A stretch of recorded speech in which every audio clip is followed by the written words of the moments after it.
ചേലക്കരയിലെ പരാജയത്തിൽ പതറി UDF. വരും ദിനങ്ങളിൽ കോൺഗ്രസിലെ പൊട്ടിത്തെറിക്കും ചേലക്കരയിലെ പരാജയം കാരണമാകും.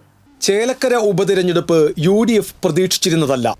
ആലത്തൂർ ലോക്സഭാ മണ്ഡലത്തിൽ രമ്യ ഹരിദാസ് വിജയിക്കുമെന്ന ഉറപ്പായിരുന്നു ഇതിനു പിന്നിൽ.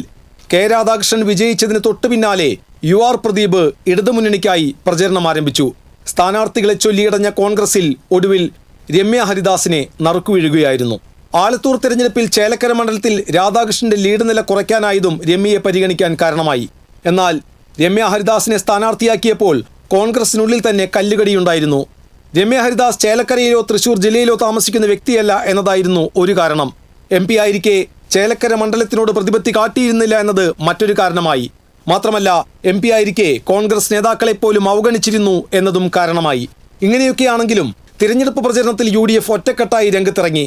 പക്ഷേ ചേലക്കരയുടെ ചെങ്കോട്ടയിൽ UDFന് കാലിടറി. വരും ദിവസങ്ങളിൽ കോൺഗ്രസിൽ പൊട്ടിത്തെറികൾക്കും പല വെളിപ്പെടുത്തലുകൾക്കും ചേലക്കരയിലെ പരാജയം വഴിവെച്ചേക്കും.